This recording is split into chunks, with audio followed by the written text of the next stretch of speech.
Hello everyone, Chapter 4, Applications of Derivatives. Here our focus is on maxima and minima.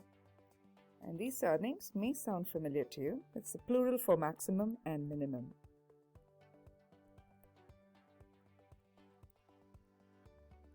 So this will be basically the whole idea in this section.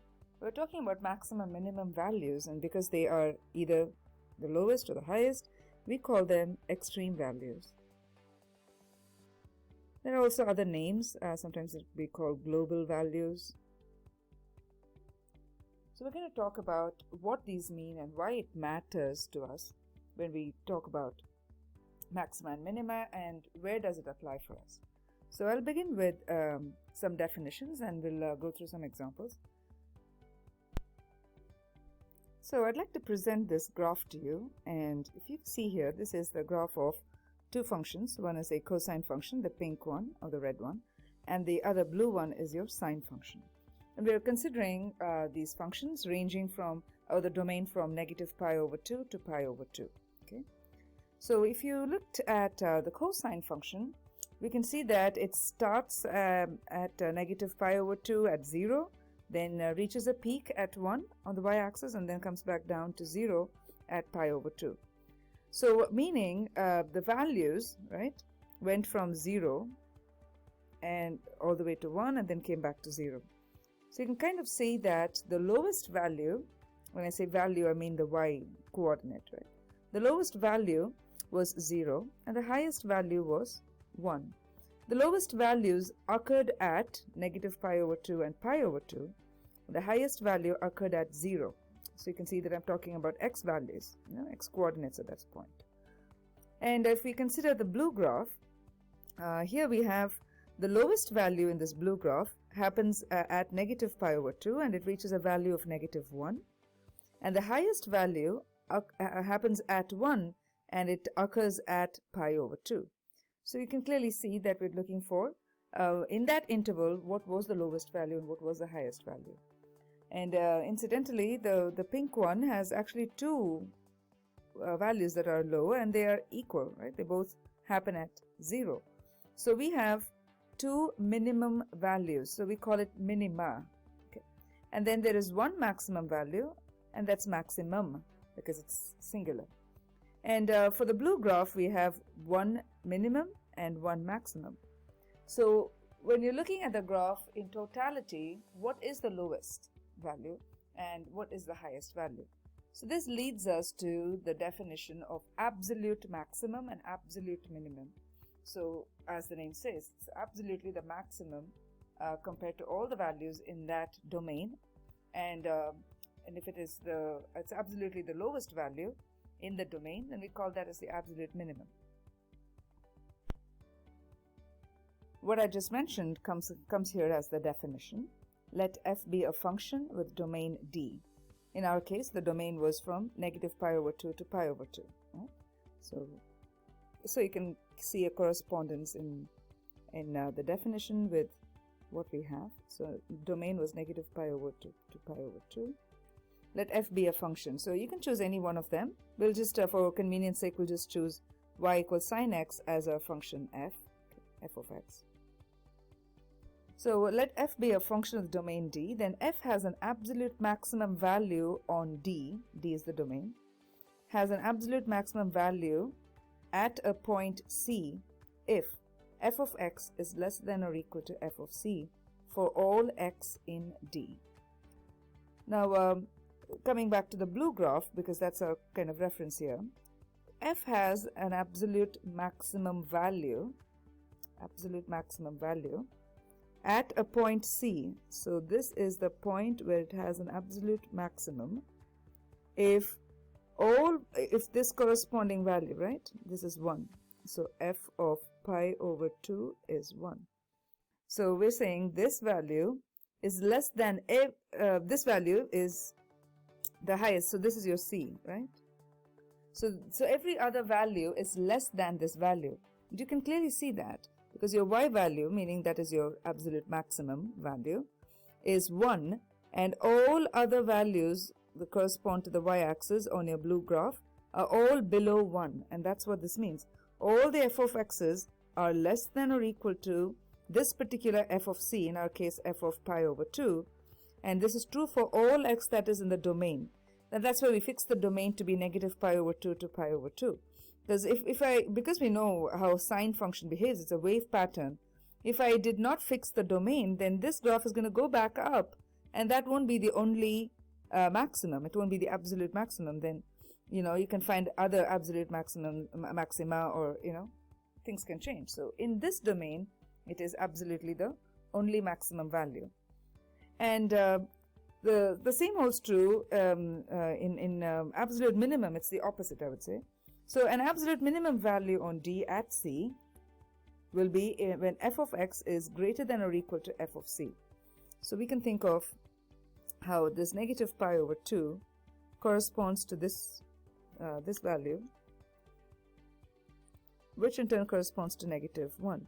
So f of negative pi over 2 is negative 1, and this value is the lowest value. So all other f of x's are greater than this, right? If you look at every other y coordinate for the blue function, they're all greater or above negative 1. And so that is the definition for absolute minimum, and this was the definition for absolute maximum. So we can see how well it is described here in a math notation, right? So this is how we define this. To help with this definition, I have up here these 4 graphs. So they're all the same graph, y equals x squared, so we're using a very simple parabola. But the whole point here is to kind of help us understand how we will describe this information. Now, in the first graph, right, the domain is negative infinity to infinity. It's all real numbers. So if you looked at this, what do you think is happening here? Do we have an absolute maximum? Do we have an absolute minimum? What do we have? Now, we can look at this visually on the graph. We can also see it from our understanding of parabolas. Now, the ends of your parabola will go indefinitely. It's not going to make a turn and come back down for a parabola, right? So the domain is all real numbers. So you know that this parabola is going to be this U-shaped graph. It's going to be this bowl-shaped graph.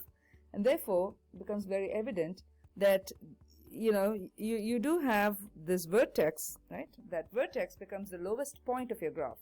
The entire graph just runs up indefinitely, towards positive infinity. So this is the only information we have where we know that that is the absolute minimum. Right? The absolute minimum is the only one that happens here. For absolute maximum, you need to find one particular value at a point C on x-axis. Corresponding to that point C, you should be able to find a y value against that graph for which that value is the highest, and all other y values should be below that. Now, clearly, we can't find that, right? I can't say this is the highest value because I can find something more than that. And because it goes indefinitely, there's no way we can find the highest value. So we can only conclude that there is an absolute minimum only. Now, for the second graph, we have the same function, but the domain is restricted. The domain goes from 0 to 2 only, from 0 to 2.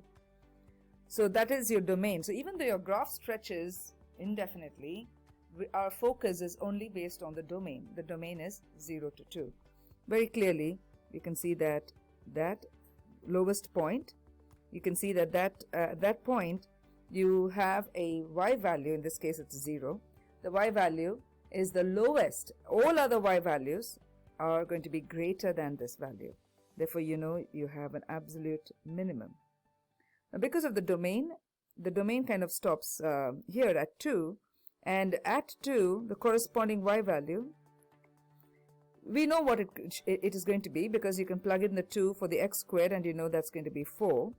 But even if you didn't, say they didn't tell you what the function was, they just gave the picture to you, you can see the corresponding y value will hit a certain number, and all the rest of the graph happens below it. Right? So all your y values are happening below this 4. So we know that that's the indication that this is a absolute maximum situation. So absolute max happens here. Next we go to 0 to 2. But this time 0 is not included. So you can see an open circle there. So it's because 0 is not included, you do have that parentheses, of course, and a bracket there. So, you know, on the graph it's an open circle for not included and a solid dot for included. But when we use the notation, we use open parentheses for not included and a bracket for included. So with this information, what you see is where 0 has the lowest point, that point is excluded. It's not part of your domain. We do not know the number that comes right after 0, isn't it? The higher number. You can't say 1, because what about 0.5? If you say 0.5, then I can argue back and say, what about 0.1? If you say 0.1, then I'll say, what about 0.001? Then it'll be 0.00001, and so on. So there is no way for us to know what the number is right after 0 in this continuous setup.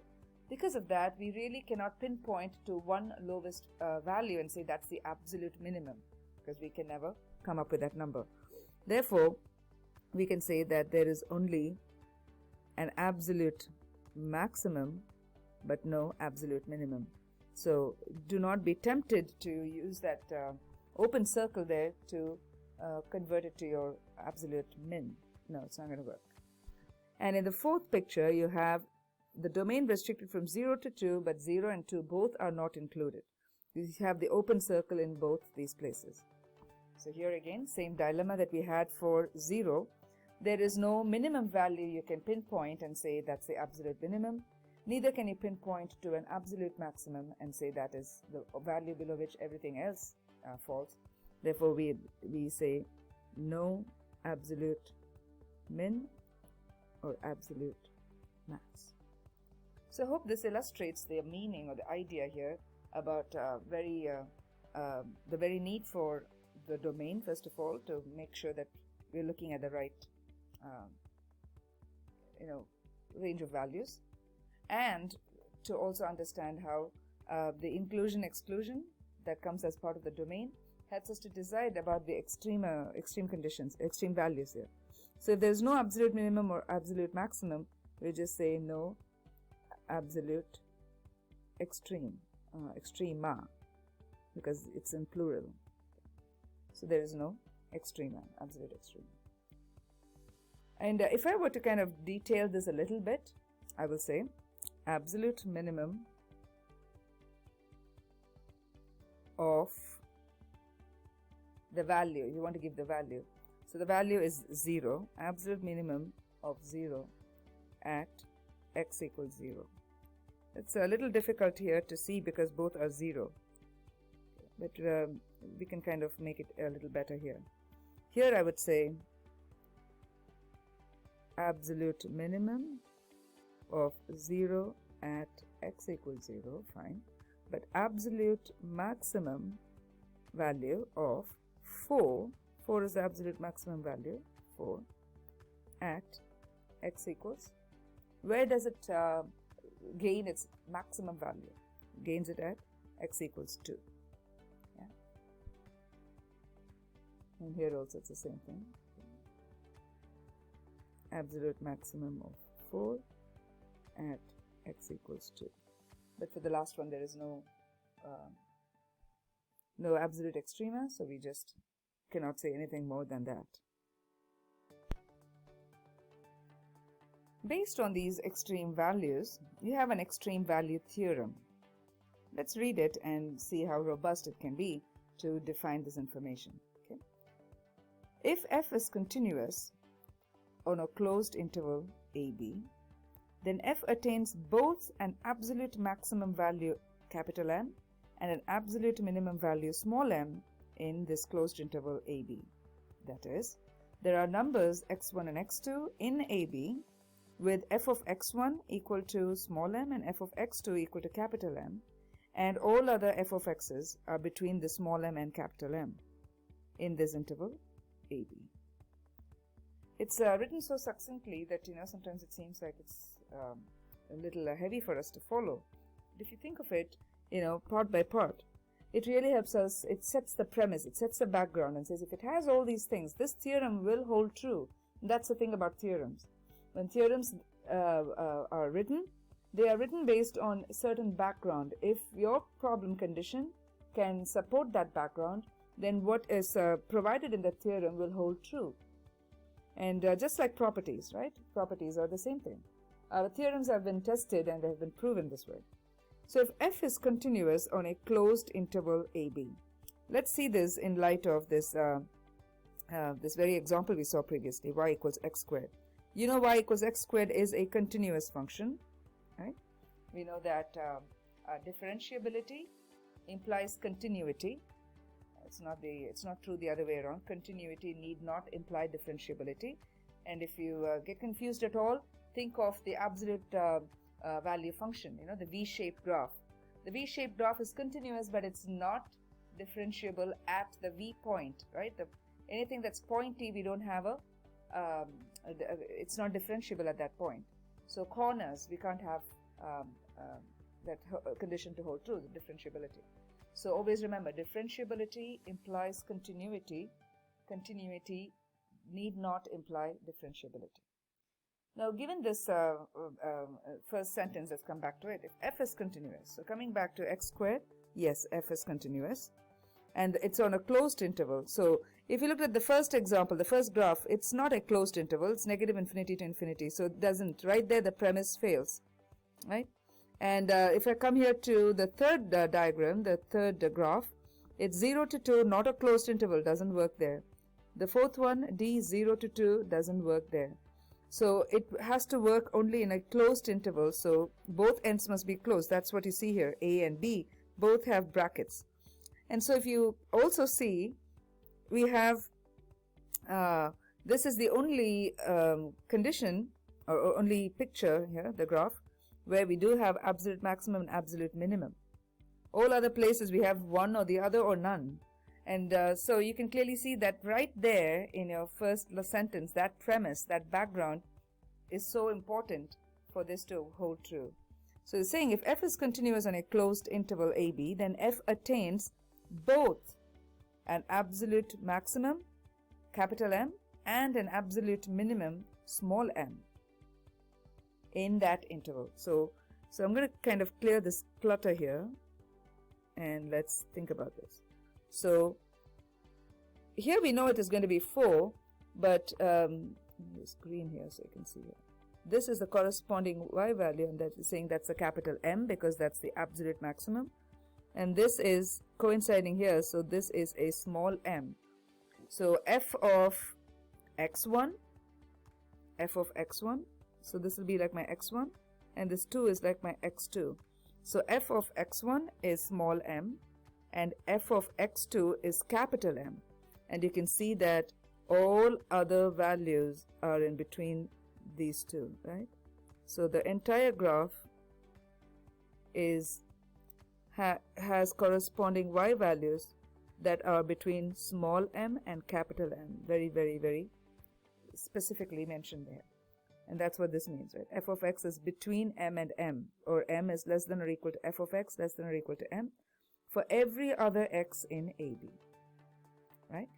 And you will begin to see these kind of theorems throughout calculus, where every word actually becomes important, because then if you went by it word by word, they all account for it beautifully. And the way the language is written, you need to kind of watch out for that as well. Okay, so we always like to give the background, state what will be the result if that background is true, and they will also, in many cases like here, give you a mathematical expression of what they mean. Now we have these 4 diagrams here. These 4 graphs are not the same function, they are all different functions, so to give you a variety. And these graphs kind of illustrate how the extreme value theorem will hold true in each of these scenarios. Now remember this though, the extreme value theorem says if your f is continuous on a closed interval AB, then there will be a maximum and an absolute maximum and an absolute minimum. That's the assurance, that is the guarantee that this theorem gives us. It does not guarantee us that it's going to happen at the endpoints, you know. Doesn't mean that the minimum should be at the A end of it and the maximum must happen at the B end of it.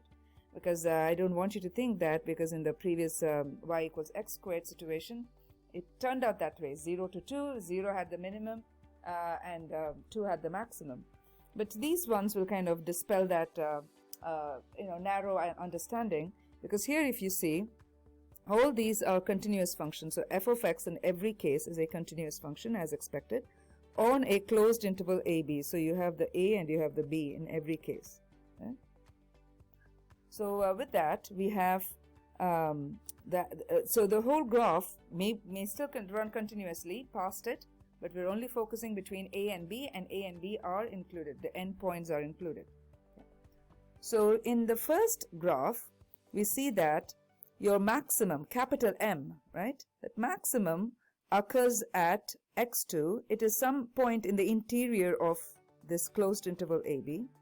And you have another value where small m occurs, meaning the minimum value, because everywhere else the x values are in between the small m and the capital M. So here we are saying the maximum and the minimum occur at interior points. Interior meaning on the inside of AB. Okay, so this is an example, a scenario, and you can see that the height, because if I gave you a y-axis, okay, let me see. If I were to draw, I'll just draw it somewhere here. Okay.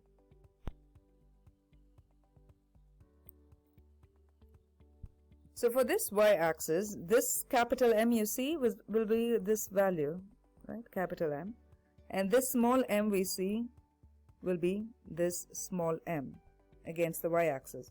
So now you can see it immediately that all your blue, the entire blue graph kind of is between the small m and the capital M. That's what this theorem says. Meaning all other values, all other f of x's will happen between the extreme values. So you have the range of y values that will be between m and m, small m and capital M. Now if we come to this example, the second graph here, the maximum and the minimum in this case occur at the endpoints. So think of this. So we have, that's the maximum and that's the minimum. And your blue graph is in between the small m and the capital M.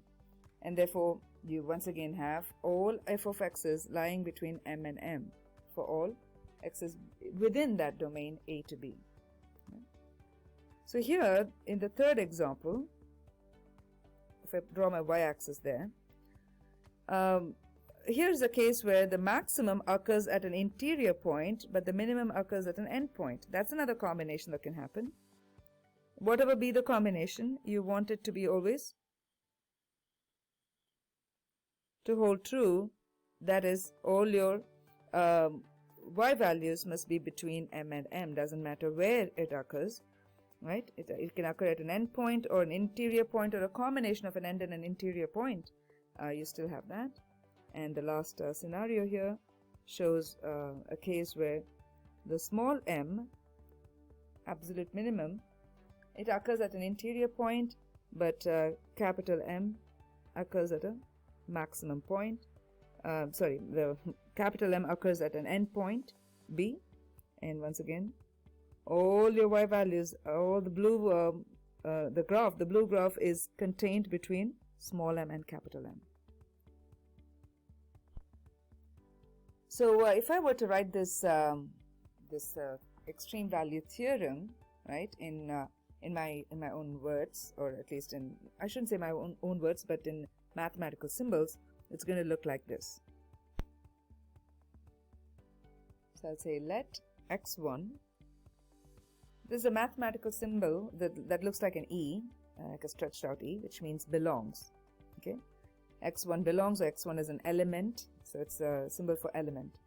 x1 belongs to the closed interval AB. Okay, and look at this. This means such that. Okay, it's really cool, isn't it? It's all shorthand here. F of x1 is equal to small m. Okay, that's the absolute minimum. I'm going to quickly write down what I indicated these to be. This means belongs. So x1 belongs to this closed interval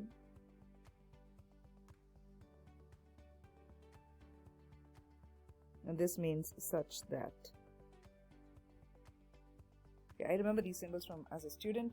I didn't see these symbols as much in textbooks, but it's really cool to have the shorthand, right? And let x2 belong also to this closed interval AB such that f of x2 is equal to capital M, which will be the absolute maximum. Then you know this means implies, right? This implies that small m less than or equal to f of x less than or equal to capital M for all, this V with a line through it is called for all x that belongs to AB. This is my shortcut for all. So in other words, I just rewrote the extreme value theorem. So I'll just write it here, EVT, extreme value theorem, in shorthand like this, where x1 belongs to the closed interval. That's the key part, right? It can either be the end points, the x1 could actually coincide with A or B, or it could be inside AB, which means we'll call it the interior point. It doesn't matter when we say it belongs to the interval, closed interval AB, it can be anywhere, such that f of x1 is small m and x2 is in AB such that f of x2 is capital M, then all other f of x's will be between m and capital M. Now these are extreme or absolute maximum and absolute minimum. Sometimes we can also have local maximum and local minimum. So local maximum goes like this. So I'm using shorthand here, okay? So f of x's will all be less than or equal to f of c for all x that belongs to the domain D in some open interval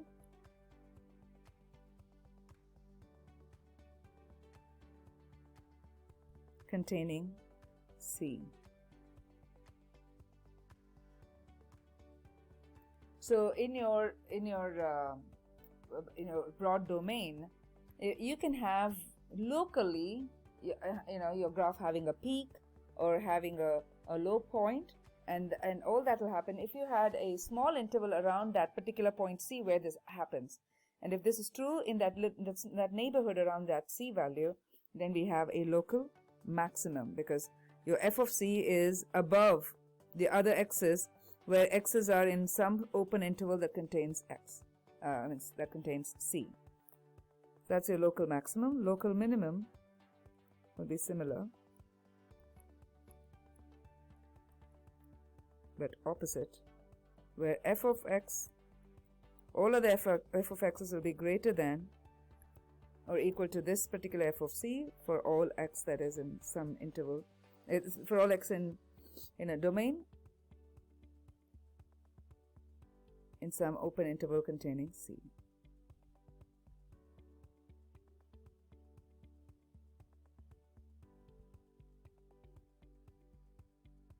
It certainly is better understood if I gave you a graph. Okay, let's take a look at this graph, and I want you to see that this f of x, y equals f of x, is a continuous function over the closed interval a to b. It's closed interval because the ends are also included and all other values in between them, right? So we have this. Now let's go ahead and look for absolute maximum, absolute minimum, local maximum, local minimum. Now remember, local absolute extreme values are known as global values, global extreme values, or local values, local extrema, they're known as relative extrema as well. Okay, that's another name for it, local or relative, and extreme or global or absolute.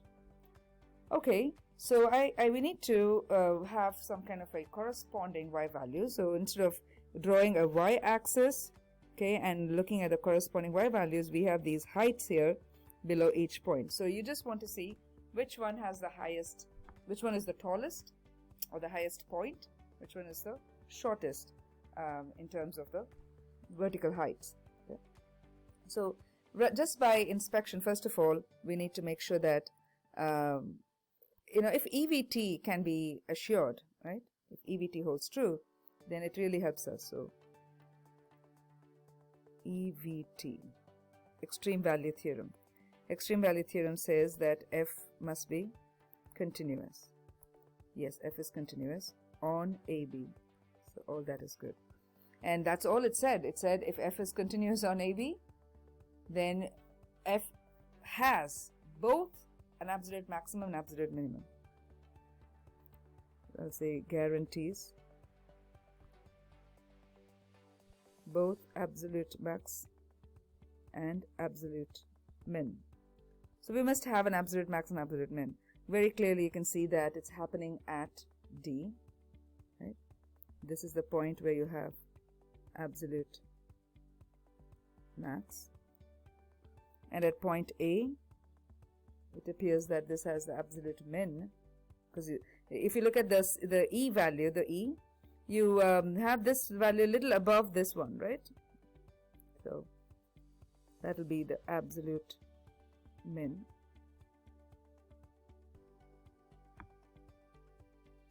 We want to focus on C, E and B because they're not taken yet, and let's focus on the C first. Look at the neighborhood of C. In this neighborhood you see that this point here seems to be the highest, right?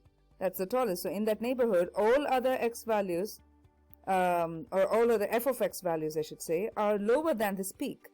So you know that there is a maximum, but it's not the absolute because we already identified the absolute maximum, the tallest, the highest point of all, to be at D. So in the neighborhood of C, we see that it is the highest. It is the highest point there, but it's a locally high point. So we see that local maximum occurs at C, or I'll say x equals C. What about E? So again, look at the neighborhood of E. In the neighborhood of E, we see that this point is the lowest, while all other x values are on the left and the right of E have corresponding f of x values that are above this point. So we know that a local minimum, again that's not the absolutely lowest, but that's the lowest one in the neighborhood nearby E occurs. So local min occurs at x equals E. Then let's come over here to B. In the neighborhood of B, well, you can see that B does not have any values on the right hand side because it's a closed interval which ends at B. And at B you do see the corresponding f of x to be the lowest, because in the neighborhood of B no other value is lower than that particular point, right? Nothing is below this. So we know that there is another local min that occurs at x equals B. What we also notice is that absolute max can also be the local max, right? I mean, it's kind of redundant. And absolute min can also be a local min, because if you looked in its neighborhood, if you just looked around D, yes, that's the local max, but if you looked at the entire AB interval, the closed interval AB, it's the absolute max. So it doubles also as a local max and a local min when you have these absolute values. Okay, so I have revealed the graph to you with all the indications there of absolute extreme values and local extreme values, and you can see that it's all indicated there, where if it's absolute minimum there's no smaller value of f anywhere, but if it is a local minimum, we see no smaller values of f nearby. So anywhere is where it means absolutely, and nearby is where it means locally. I have a string of definitions and theorems here, but let's go through them one by one. To give a quick recall, EVT, extreme value theorem, guarantees absolute maximum and absolute minimum provided f is a continuous function on closed interval AB. This theorem, the first derivative theorem, it helps us to locate the local extreme values. So that was for absolute extreme values. This one is for local extreme values. So it says if f has a local maximum or minimum value at an interior point C of its domain, and if f prime is defined at C, then f prime of C equals 0. So this is a slight twist. This does not guarantee local maximum minimum. It's the other way around. It says if there is a local maximum or minimum value at an interior point of C, then, and provided f prime is defined at C, then f prime of C will always be 0. That's what they're saying. What does the f prime mean? F prime means the derivative, right? The slope, the derivative. So think of it as a slope. The slope will be 0.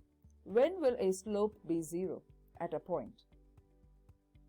When will a slope be 0? The only time it happens is when you're talking about a horizontal line. Only horizontal lines have the slope as 0. And vice versa. If a slope is 0, it automatically means there is a horizontal line that's passing through that point C for which you're trying to find the slope. So coming back to the definition then, if it has a local max or local min, local, and if f prime is defined, sometimes it may not be defined because we've seen corners and things like that, right? So corners, cusps, or jump discontinuity, these places we don't have a derivative, so it won't be defined there. So that is another thing. So, but then here again, it is we are not told that f is continuous. That's the reason why this is the case. If f is continuous, you don't have that difficulty there because differentiability implies continuity. But here they're saying if f prime is defined at C, then f prime of C is 0. Okay, let's hold on to that. Then we go to the next definition. It says an interior point of the domain of a function of f where f prime is 0 or undefined is a critical point of f. Okay, so this is a definition of what an interior point is. I mean what a critical point is, sorry. A critical point of f. A critical point of f will happen, okay, where the function f has its derivative, f prime, to be 0 or undefined. Okay, we have that. When we look through a problem, it will all fall in place, okay? And then it says, how do we find an absolute extreme value on a finite closed interval?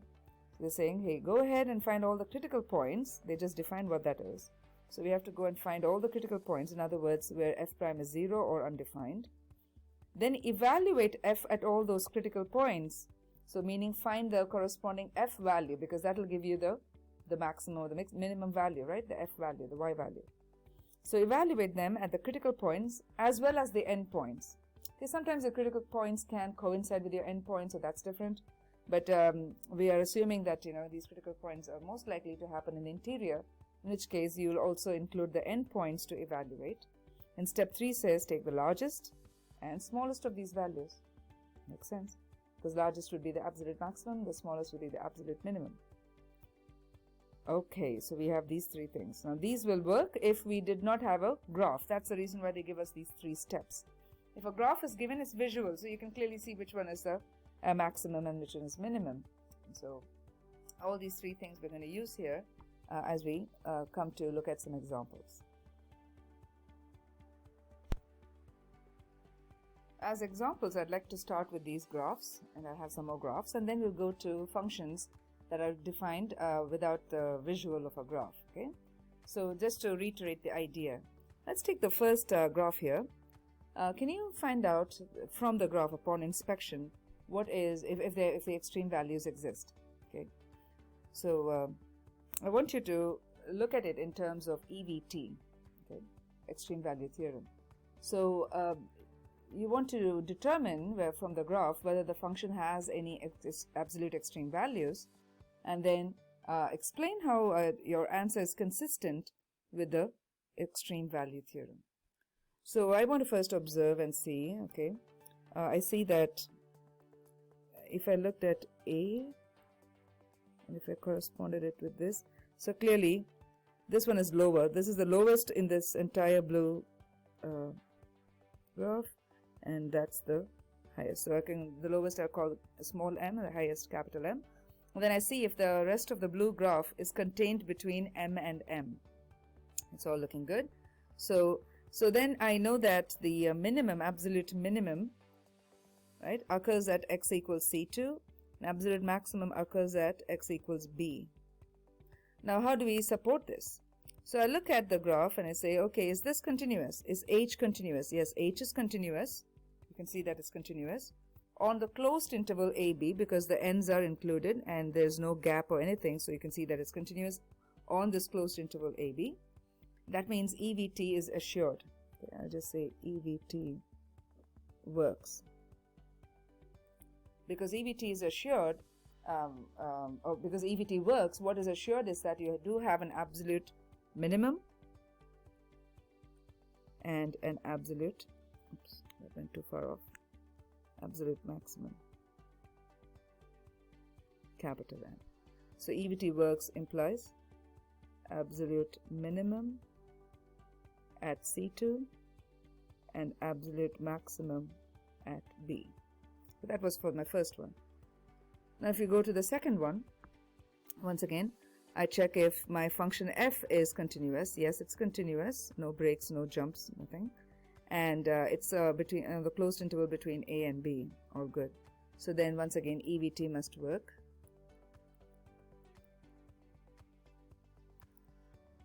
That means you have an absolute minimum. This is the lowest value, right? Small m, and absolute maximum is there at absolute minimum is at B, and absolute maximum at x equals A. I'll just say x equals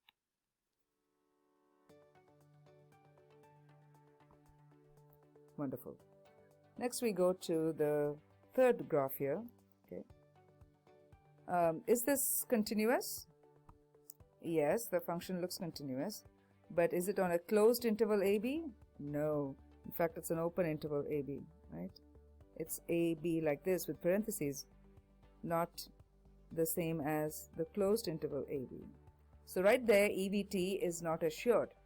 Okay, so EVT will fail in the sense you cannot find both absolute max and absolute min. You might find one or the other, but here both ends are closed. So and you also have this pointy part of the graph. Okay, so we do have a little challenge there, but that again is only to do with differentiability. It has nothing to do with continuity. It's continuous, so that's good. Alright, so we here can clearly say that there is no absolute minimum, right? What about the maximum?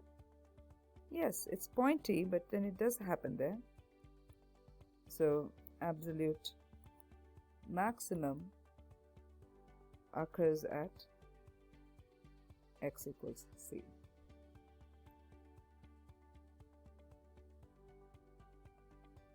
And because it clearly did not satisfy the EVT here, so EVT fails. That's why we had only one of them, because EVT assures both will be present.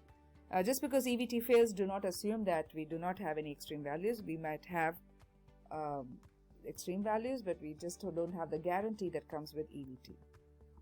Alright, the third one, I'm sorry, the fourth one. Fourth one, this function, is it continuous? No. I'll say not continuous. Right there, it's gone. Okay. Is it closed? No. Not defined. It's not defined on the closed interval because you have a hole there, right? There's a break. Not defined on a closed interval. So you know that EVT fails. You need both continuous and closed interval. EVT fails, which means we don't have any assurance. Therefore, you have to go back and inspect very carefully. Do we have any absolute minimum? No, because where it is supposed to be a minimum, it's an open circle, so it is not there. And where it has to be maximum, there again is an open circle, so we don't have anything there as well. So we just say no absolute extrema. Alright, now we have a set of graphs here, and our job is to find the absolute extreme values and where they occur. So you need to find the value and where it occurs. So please understand, when I use the language value, I'm talking about the y value, the f of x. Okay. When I say where it occurs, then I'm talking about what x value, at what x value does it occur. Let's take the first graph. Continuous graphs are smooth, right? They should be smooth. Here we have piecewise graph. Okay, so it is right here.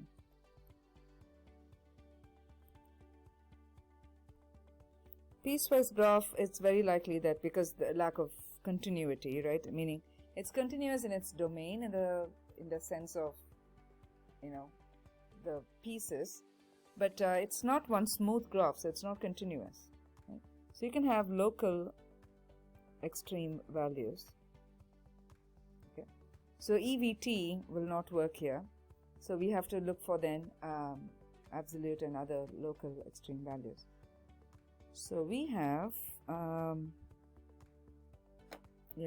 if you were to look in the neighborhood of -1, in the neighborhood of -1 we do have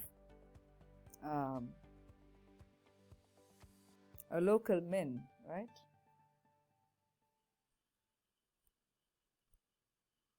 And they wanted us to find the location, so I'm just going to say at -1, 0. Right? And if you looked at this high value here at 0, when x is 0, if you looked at that one is not included. It's an open circle, so that is not an absolute maximum. Likewise, if you look at this one, -1, 0, -1, that is looks like the local the absolute minimum, but we don't have that included. That point is not included, therefore that is not going to give us absolute minimum.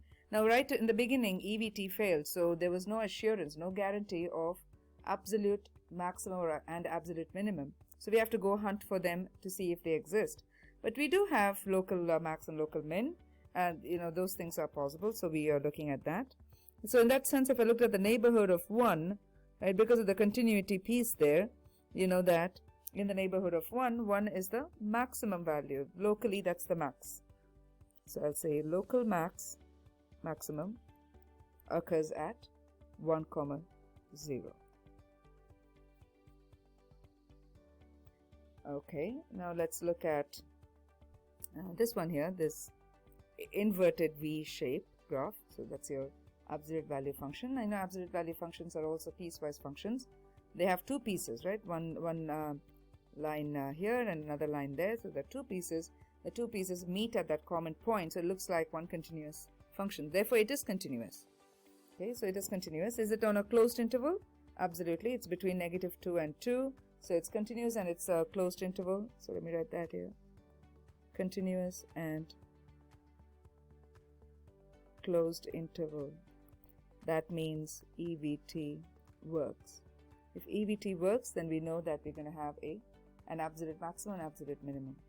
So absolute maximum, there's only one highest point, right? So the maximum occurs at 0, 2, right? 0 is where it occurs and 2 is the value. Now look at absolute minimum. In fact, there are two of them, right? So this is actually where we call it minima, absolute minima. So just for that sake, I'm going to write it fully. Absolute minima happens at two places. Okay. So that means it happens at -2, 0 and 2, 0. So just again to reiterate, the absolute minimum occurs at 0 and the absolute minimum value is -2. Likewise, another absolute minimum occurs at 0 and the minimum value is 2.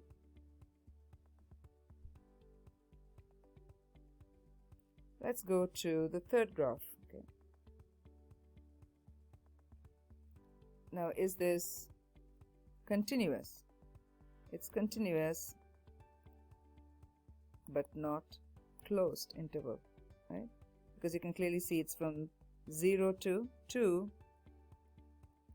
2 not included. This is how it looks. So EBT fails. So we have to go looking for it individually to see if there is a maximum and a minimum. So there's no assurance. But we do see that there is a maximum, right? Absolute maximum. That occurs at 0,5, meaning it occurs at 5, and it occurs at 0, and the value is 5.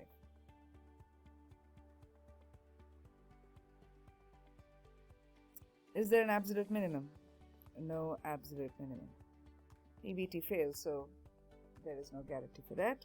Only because of the open circle, it's excluded.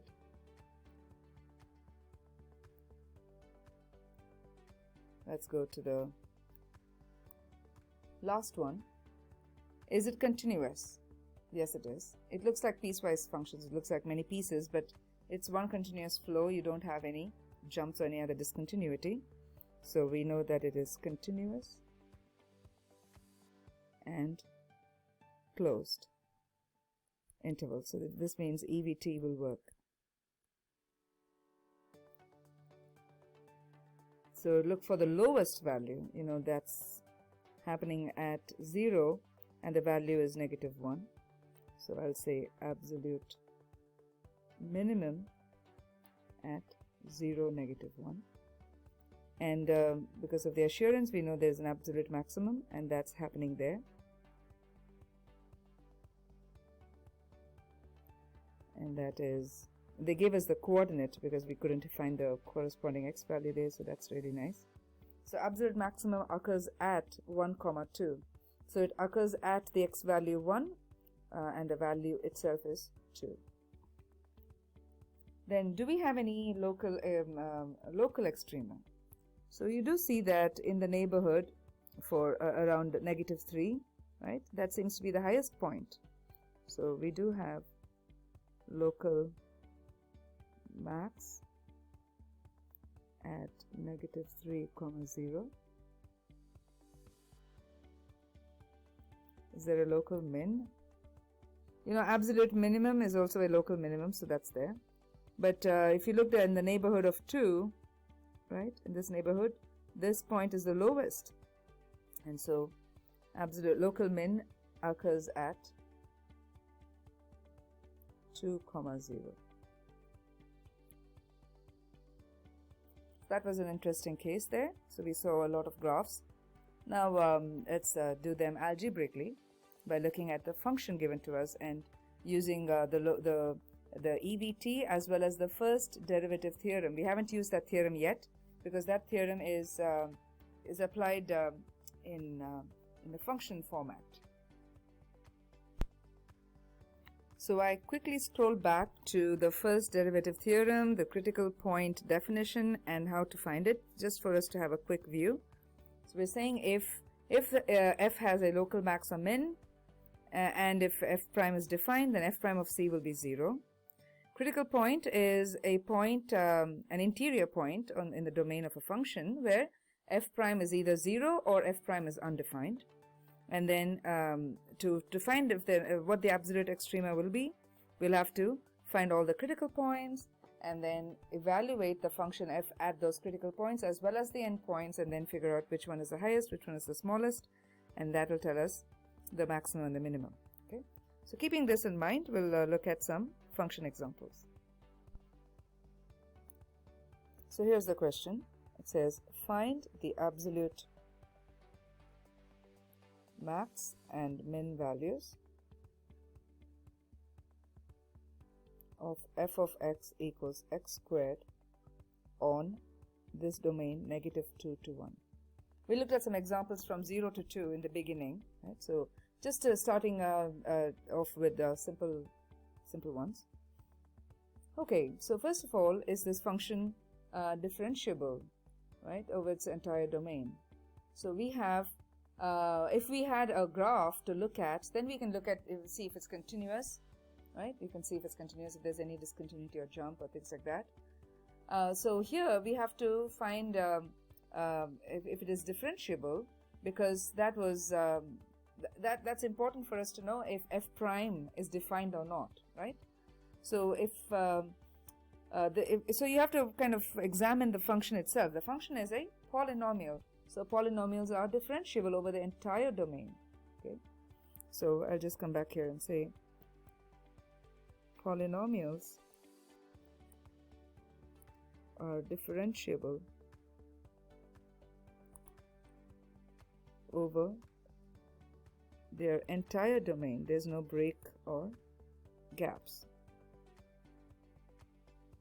Okay, so then I said if that's the case, then go into the interior of this AB. In this case, AB is -2 to 1, because it's going to work for the entire domain, but we have to have a closed interval. So in this closed interval, can we find an interior point where f prime is either 0 or undefined? Okay. Now it can't be undefined, but we can find a critical point, okay, where f prime can be 0. So for that, we need to have a local max or local min, right? So let's look at the critical point.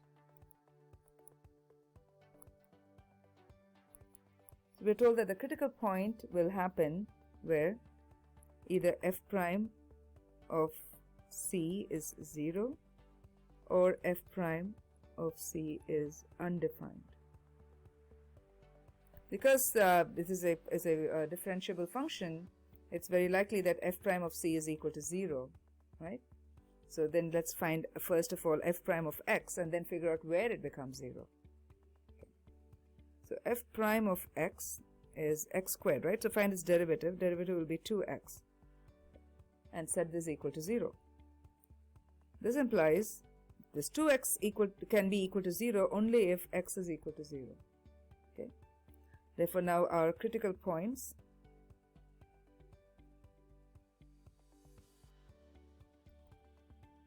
is, critical point, there's only one point, is 0, and end points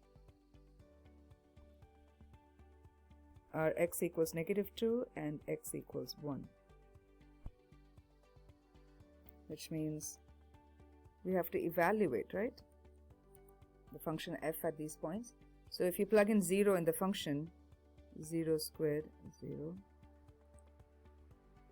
plug in -2, so it's -2 the whole squared, which is 4, and then f of 1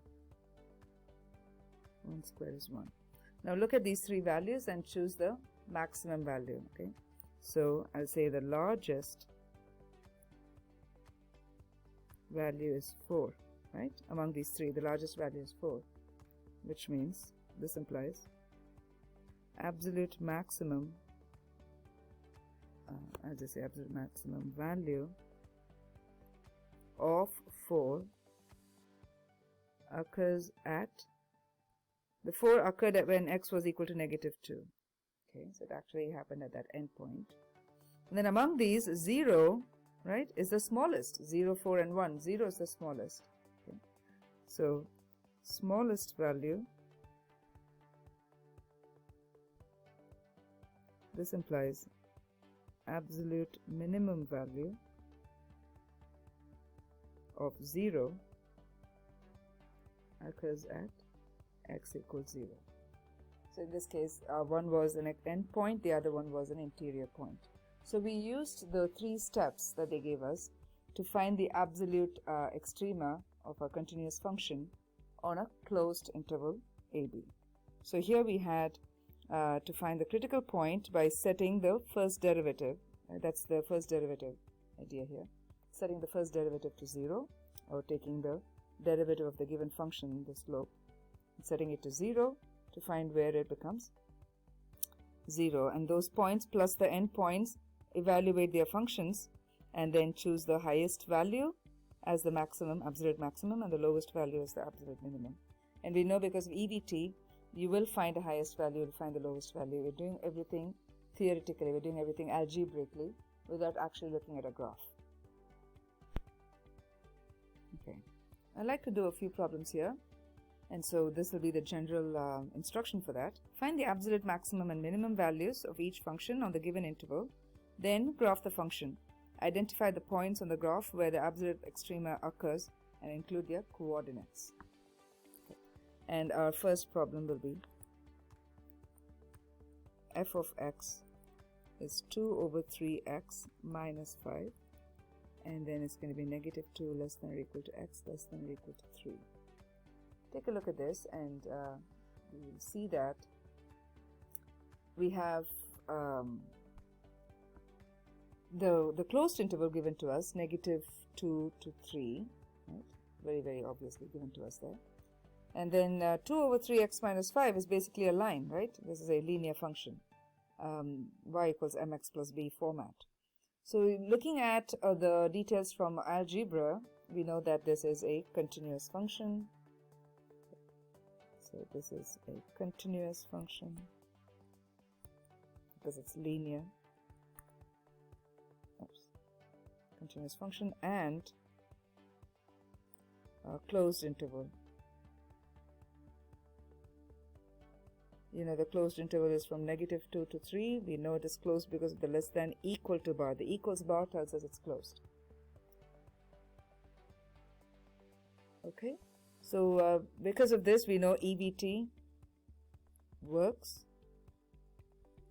There must be an absolute maximum, absolute minimum. And the method to do that was to find the critical point. We have the endpoints, we need to find the critical points, if there are any. For that, we'll have to find the derivative. So f prime of x is 2 over 3, right? If you took the derivative of this, it's just 2 over 3. And you'll have to set this equal to 0. But, excuse me, but there is no x in here. Since there is no x, 2 over 3 cannot just become 0 because 2 over 3 is equal to 2 over 3. It's absurd, right? So this implies no, so I'll just say not equal to. So I'll say no critical points. That means we need to contend with our endpoints.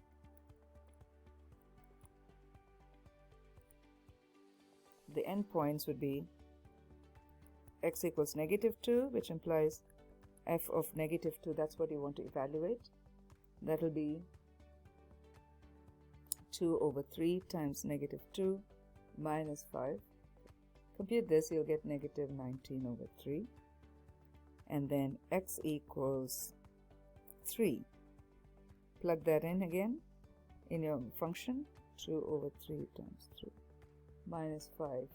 That gives us negative 3. So minus 5, negative 3.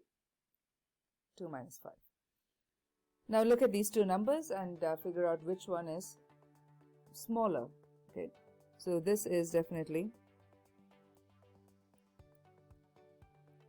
there are only two values, so this is a smaller value,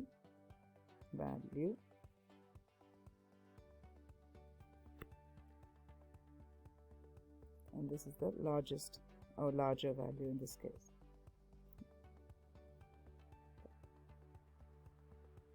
So we can now say, because of EBT, we know these are the absolute max and absolute min. Absolute max is negative 3 because that's a larger value at x equals 3, and absolute min is negative 19 over 3 at x equals negative 2. So if you were to graph this, it will look like this. I have an image of that, but you can actually graph this. It's a line, so just get these 2 points and connect them, because these are the end points, so it should be, the entire domain that is considered in this problem. Okay, this is how it looks, max and min, and because it's a line, it's like this. Alright, let's look at the next one. The same thing. Here the function is f of x is x squared minus 1, negative 1 less than or equal to x less than or equal to 2. It's a parabola, so it is continuous and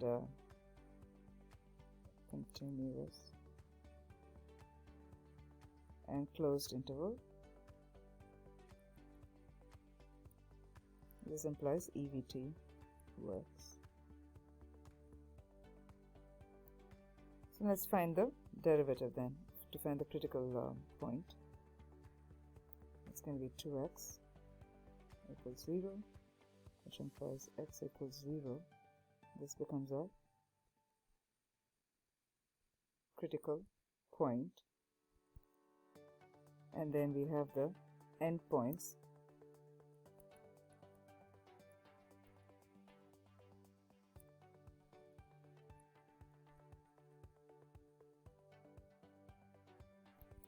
Now we evaluate at these 3 points, excuse me, f of 0,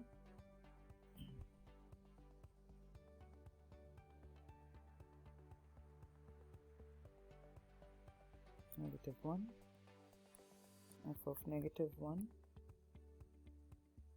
0, and f of 2 will be 3. So look at the 3 values.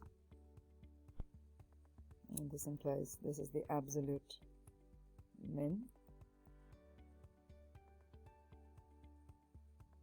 And this is the absolute max.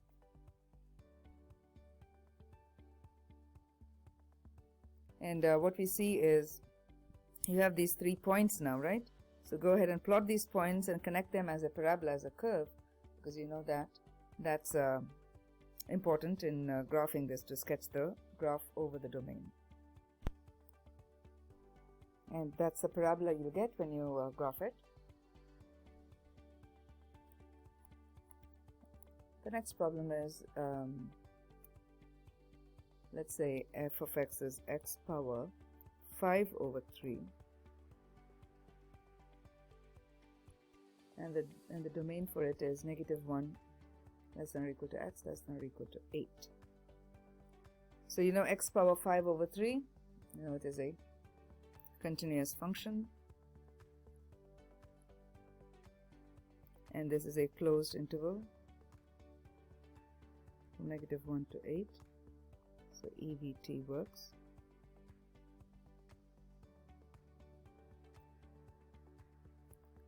That means we're looking for the critical value. F prime of x is 5 over 3 x power 5 over 3 minus 1. Right? That's 5 over 3 x power 2 over 3. And you're going to set this f prime to 0. And that will give us, so you're finding the critical point, and this is going to be true when x is 0. So critical point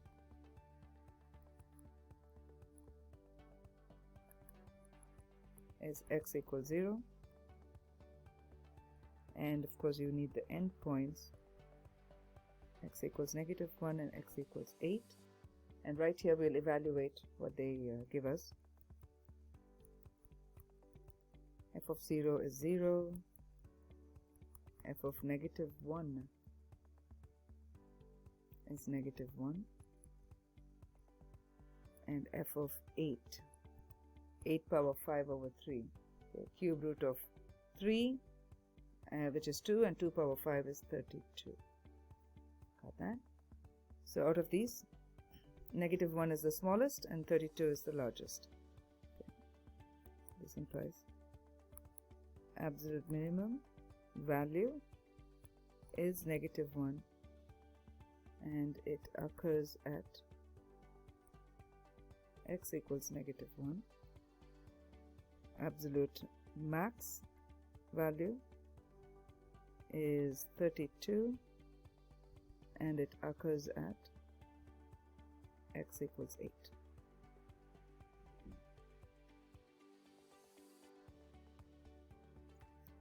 We'll do some problems where we'll just learn how to determine critical points. Okay. So I'll just say determine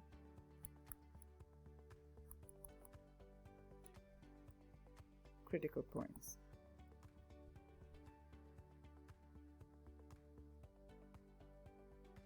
I'll just say the first one will be y equals x squared minus 6x plus 7. So what do? Critical points means you want it to be continuous, and all that is for EVT, but here they just want the critical point, so you just have to find the first derivative and set it to 0.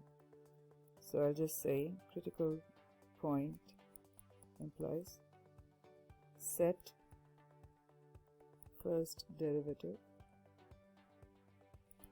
to 0 and find x values. Okay.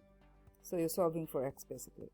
So this implies you take the first derivative, which is 2x minus 6, and set it equal to 0. And with polynomials you always factorize, so factor out the 2, so x minus 3 equals 0, which implies x minus 3 equals 0, x equals 3. That's the critical point here. Next we look at f of x equals x times 4 minus x power 3. Well, for this there are two ways to do this. One is that you can expand this, meaning 4 minus x the whole cubed, you can expand it, then distribute the x and then take its derivative. Or you can use the product rule and take the derivative. So if that's what we wish to do, this will be u and this whole thing is v. Product rule says u prime v plus v prime u. So let's work this out. U prime is 1 times 4 minus x the whole cubed, plus v prime. V prime is 3 times 4 minus x. Remember chain rule, 3 minus 1 is 2, times negative 1, because the derivative of the inside, derivative of the outside times derivative of the inside. So this is v prime, all this is v prime, times the u, which is the x. Okay. So this comes out to be 4 minus x the whole cubed minus, yes, you have the minus 3x times 4 minus x the whole squared. Alright, so now we have to expand this. Okay. Now I look at these two factors. You have 4 minus x the whole squared that is common to both the terms. So there is a 4 minus x from the first term minus a 3x. So 4 minus x. We need to set this equal to 0. I'm just factorizing still, simplifying it as much as possible. That's going to be 4 minus 4x. Yeah. So before I factorize this, I don't want to distribute this, I don't want to expand this, because I know I'm going to set it equal to 0. Right? So f prime of x equals 0 implies 4 minus x squared. Either this is equal to 0 or this 4 minus 4x is equal to 0, right? By zero factor property. So if we expanded it, it would have gotten really messy. So leaving it like this was a good idea. So when you solve this, okay, we get 4. Get that first. 4 minus x is equal to 0. I take the square root on both sides. Get this. And that means x is equal to 4. Then factor out the 4. You have 1 minus x equal to 0. And 1 minus x equal to 0 means 1 is equal to x. So you have these two values. Either x is equal to 1 or x equal to 4. So critical points are x equals 1 and 4. So the 2 points.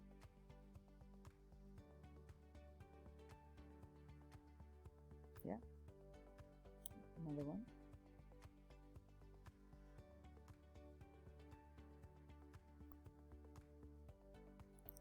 G of x is x minus 1 the whole squared times x minus 3 the whole squared. Again, remember these are asking us to determine the critical points, so there is no domain given to us, because the definition, by definition for critical points, you are trying to take the first derivative and you will set the factors to 0. So g prime of x, again you have to do the product rule, u prime v plus v prime u. So u prime, remember chain rule, 2 times x minus 1 power 1 times the x, which is in this case came out to be 1. That's fine. So u prime v, so I need to write the v, plus v prime 2 times x minus 3 power 1. Here again, if you did the chain rule, you get derivative of x minus 3 is 1, times u. So let's club all this. So 2 times x minus 1 times x minus 3 the whole squared, plus 2 times x minus 3 times x minus 1 the whole squared. Okay, we're going to set this equal to 0, but again remember to collect all the like term, the GCF, common factors. So I have 2 times x minus 1 times x minus 3. One of each is present. So for the first term, I have these 3, so only one more x minus 3. Plus, in the second one, I have to get one of the x minus 1. So that's 2 times x minus 1 times x minus 3 times 2x minus 4. Alright, now g prime of x equals 0 implies 2 times x minus 1 times x minus 3 times 2x minus 4 is equal to 0. We have to set each of these factors to 0. So x minus 1 equals 0, x minus 3 equal to 0, 2x minus 4 equal to 0. X equals 1, x equals 3, 2x equals 4, x equals 2. So what we see is the critical points come out to be x equals 1, x equals 2, and x equals 3. Okay, the next one is going to be interesting.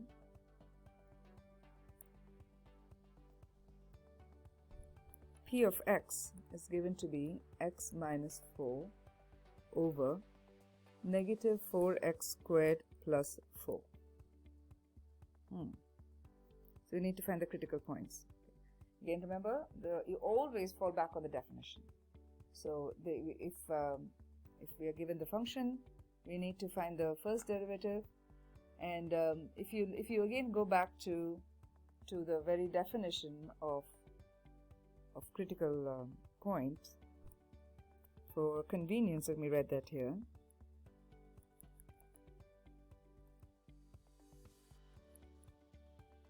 Okay. By definition, it means the interior point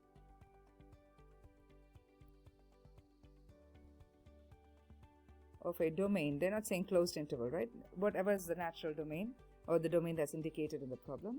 Okay. Interior point of a domain of f where f prime is 0 or f prime is undefined. This is the definition of critical points. Okay, I had to recall this definition because here we don't have a regular polynomial. What we have here is a rational expression. And because of that, we have to be clear about what we're trying to find. Because of the rational setup, there is a possibility for f prime to become undefined. So we need to remember that possibility as well. When will it become undefined? It will become so when the denominator becomes 0. F prime will be 0 when the numerator becomes 0 for some particular x. But the denominator, when it becomes 0 for some particular x, it makes it undefined. So let's take the derivative first. Okay.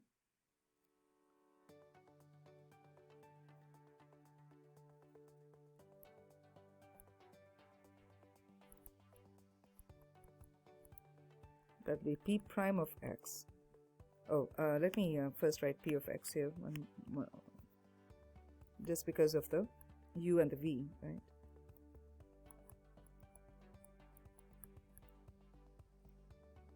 So this will be u and this will be v. Because it's the quotient rule here, u prime v minus v prime u all over v squared.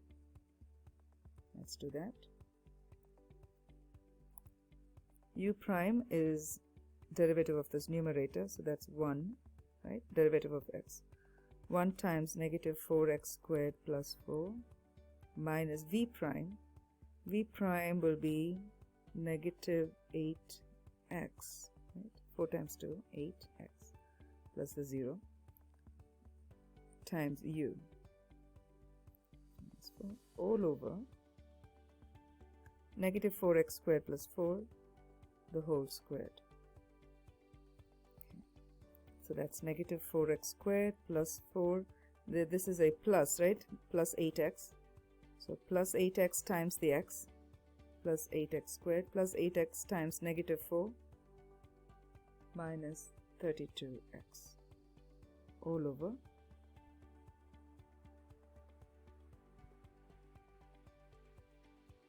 the whole square. Let's clean this up. We get 4x squared minus 32x plus 4 all over negative 4x squared plus 4, the whole square. Okay. So this was p prime of x. P prime of x will either become 0, so this is what will happen. It will become 0 if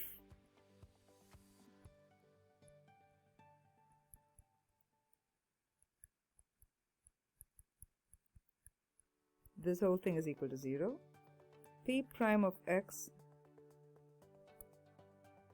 does not exist, or you can say will be undefined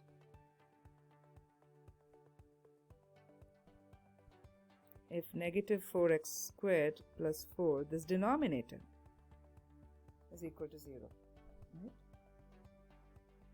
Because that's where it will become undefined. So denominator equal to 0.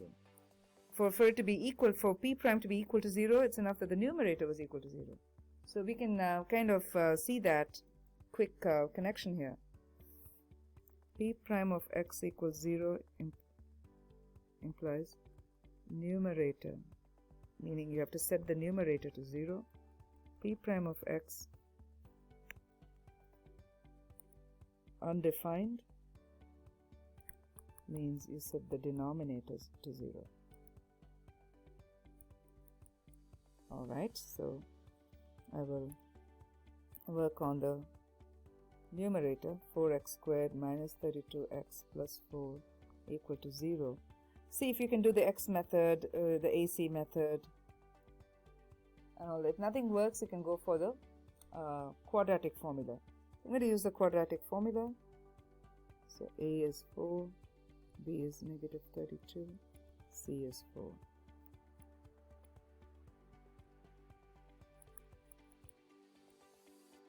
Quadratic formula says x equals negative b plus or minus square root of b squared minus 4ac all over 2a. So I need to plug in for a, b and c. I'm always careful here because the whole calculation rests on what we plug in here, isn't it?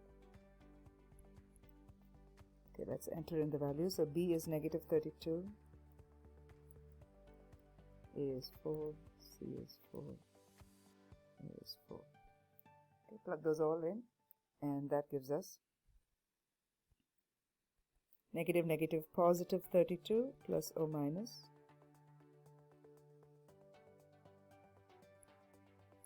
negative 32 squared minus 4 cubed, right?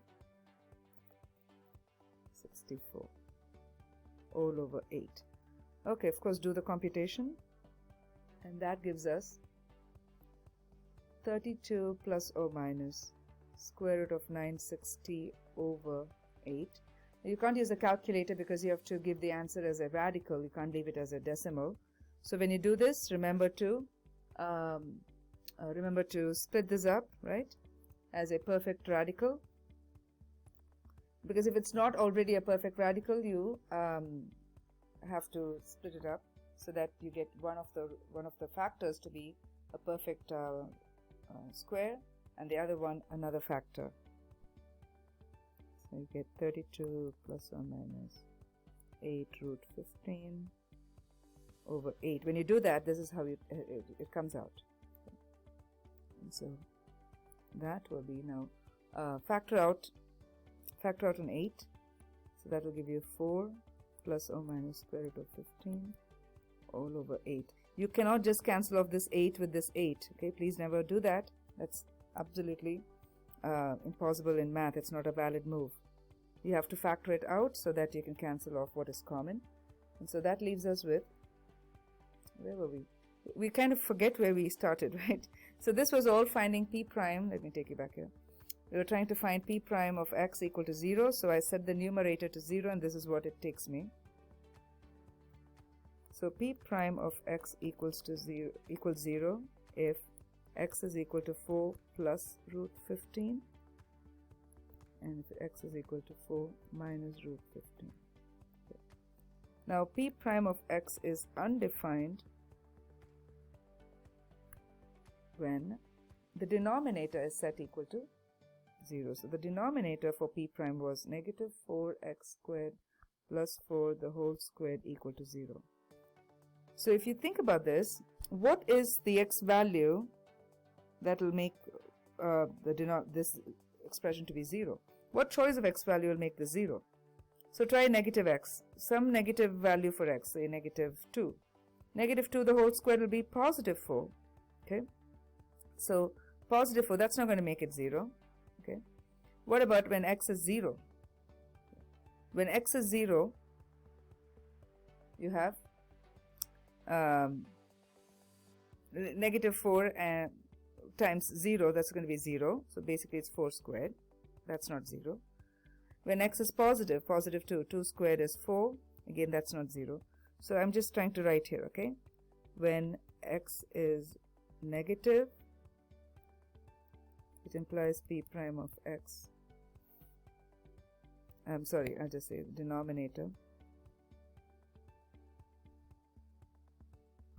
is not equal to 0. When x is equal to 0, when you plug in x as 0, denominator is also not equal to 0. And when x is positive, so we tried all the possibilities for x, right? From the negative, from the positive, and at 0. So that implies there is no x value for which the denominator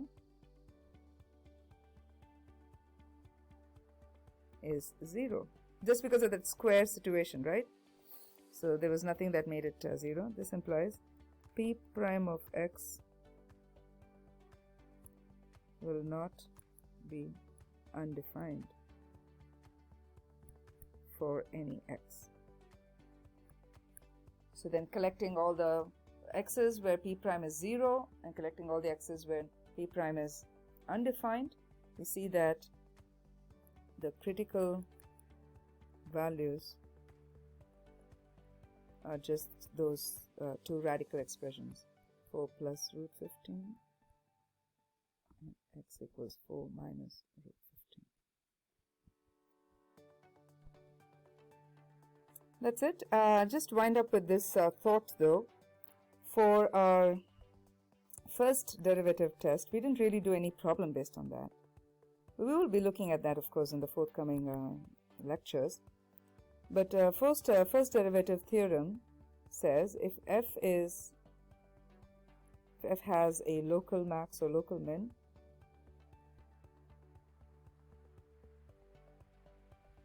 then f prime of c, wherever it happens, will be equal to 0. That's what it says. If you think about this, we had several examples of graphs. Okay, let's say something like this. Now you know that this one has absolute min here and absolute max here. But if you were to be checking out these points, it's a different color, to check out these points, you know, this is not absolute max because there's something bigger than that. But in the neighborhood, this will be a local max. And in the neighborhood, this will be a local min. And the theorem says if f has local max or local min, At those points, you can find the f prime of that point, okay, whichever point. F prime, the derivative will be 0. The derivative is nothing but the slope of the tangent line. So if you draw the tangent line through this, clearly the tangent line is a horizontal line. So in other words, here f prime of x is 0 in this point, whatever this x value is, and f prime of x is 0 here too. And that is what the first derivative theorem says. If you have the local max or local min, because it's either the high point or the low point, you can only draw a horizontal tangent through it, and therefore you will be assured that the slope or the first derivative at that point will always be 0. That's why we didn't do any problems here, but we're going to use this in the next few lectures. All right? So that kind of concludes the lecture here. I will see you in the next one. Thank you.